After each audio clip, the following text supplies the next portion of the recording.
الرحيم وورين waxaan salaamayaa wasiirada xubnaha ka guddiga difaaca iyo xildhibaanka agaasimayaasha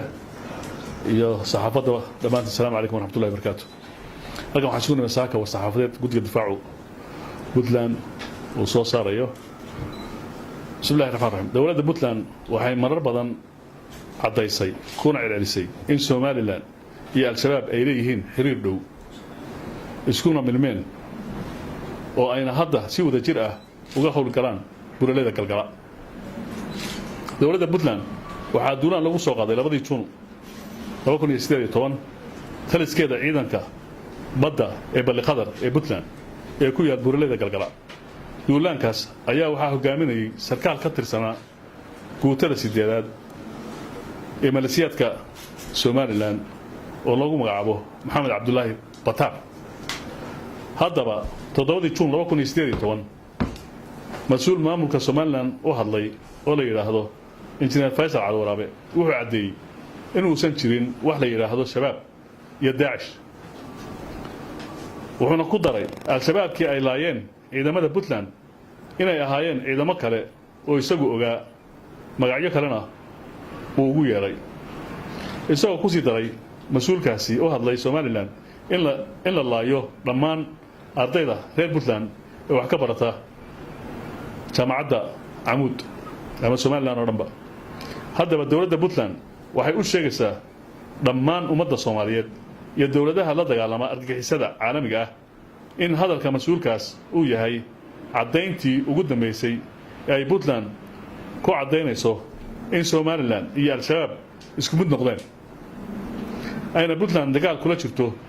isbahaysi ballaaran oo duulaan ku ah amniga mandiqada oo dhan sidoo kale waxay dawladda Puntland u sheegaysaa ummadda Soomaaliyeed iyo dawladaha la dagaalama argagixisada caalamiga ah in xubin ka tirsan al-shabaab oo loo soo diray in ay isku qarxiso shacabka Puntland oo ay ciidamadu ka hor istaageen falkaasi arxan darrada ah uu ugu dambeyntii isku qarxiyay dalka Suuriya sanadkii 2017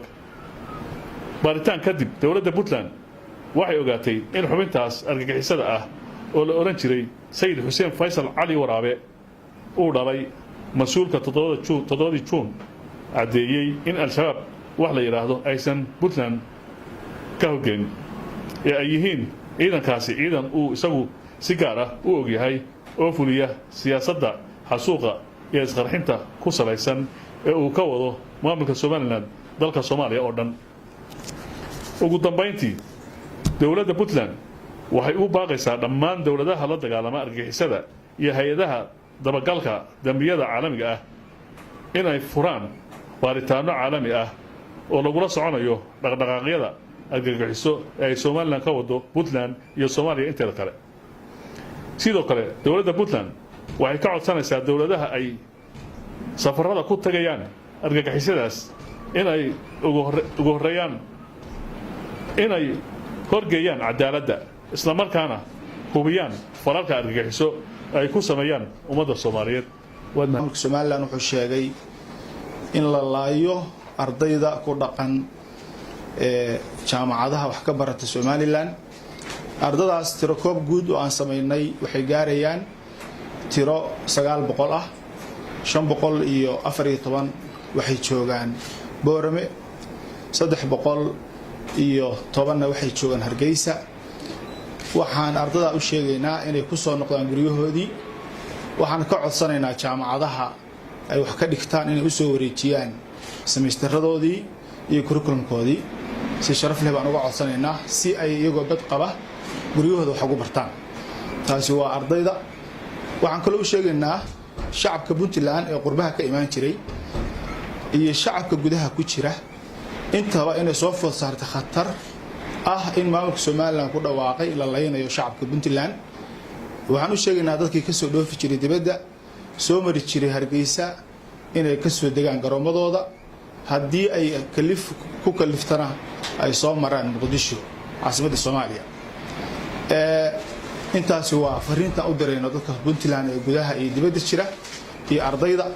waxaan kala rabnaa guddi ahaan inaan la hadalno shacabka laascaano ee ku jira maxamiyadda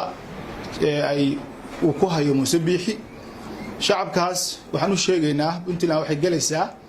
kuna jirtay dagaal la yiraahdo xarbul karaama dagaalkii sharaftiinii ayaa wax la yeelay sharaftii sool ayaa wax la yeelay sharafteennii baa wax la yeelay waxaad maqlayseen in mas'uuliyiin Somaliland ay leeyihiin awooyaashood soo waraysta waxaad maqlayseen inay leeyihiin garaadadooda googarda qaba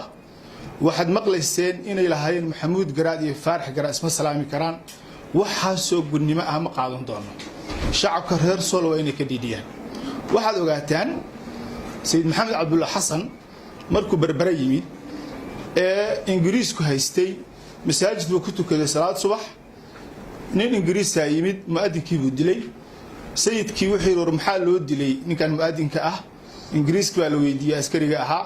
wuxuu yiri aadaankaas ka seexan waay sayidku wuxuu yiri gudnimada laga dhiidiyo